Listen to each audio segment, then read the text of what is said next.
अस्सलाम वालेकुम नाजरीन, उम्मीद है आप सब लोग खैरियत से होंगे। नाजरीन, आज बड़ा दिलचस्प वाक़या आपको सुनाने जा रहा हूँ। एक बादशाह रात को सोते वक्त गीदड़ों की चीखों पुकार की आवाज़ें सुनता है, तो सुबह अपने वज़रा से कहता है कि रात ये गीदड़ बड़ा चीख रहे थे, क्या वजह। उस वक्त खैर वज़रा भी आजकल के जैसे नहीं होते थे, सियाने लोग थे वो। तो एक वज़ीर ने कहा कि बादशाह सलामत, हो सकता है कि भूखे हों इस वजह से।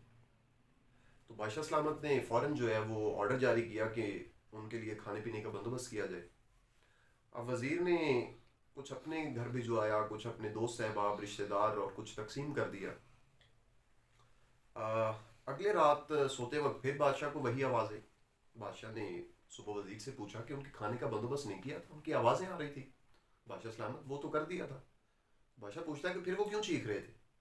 बादशाह सलामत, हो सकता है कि ठंड लगती हो। तो बादशाह ने कहा कि फ़ौरन उनकी ठंड का बंदोबस्त किया जाए।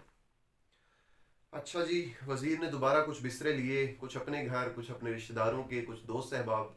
और किस्सा मुख्तसर, तीसरी रात फिर वही आवाज़ें। अब बादशाह ने वज़ीर को उसी वक्त तलब किया कि माजरा क्या है, इनके खाने दाने का, ठंड का कोई बंदोबस्त नहीं किया, कि क्यों चीख रहे हैं। अब मुतमईन तो करना था बादशाह सलामत को। वज़ीर ने कहा, अच्छा हुजूर, मैं पता करता हूँ। थोड़ी देर बाद वज़ीर मुस्कुराते हुए आया, बादशाह सलामत से कहता है, बादशाह सलामत, असल में वो बड़े खुश हैं और शुक्रिया के तौर पे जो है वो चीख रहे हैं, और ये हर रात इसी तरह ही आपका शुक्रिया अदा करते रहेंगे। तो हमारे यहाँ भी कुछ ऐसा ही होता है। अफसरान बाला को नीचे वाले जो हैं वो इसी तरह से ही ओके की रिपोर्ट देते हैं हमेशा। लेकिन हकीकत में ऐसा होता नहीं। तो मेरी गुजारिश है उन तमाम जी शऊर लोगों से और साहिब इक़्तिदार लोगों से कि ओके की रिपोर्ट पे ना रहें, नीचे खुद भी जो है ना वो देखा करें कि असल में जो मसाइल से दो चार लोग हैं उनकी ज़िंदगी में क्या परेशानियां हैं। Thank you so much. Amin speaks पे जुड़े रहने के लिए आप सबका शुक्रिया। अल्लाह हाफिज़।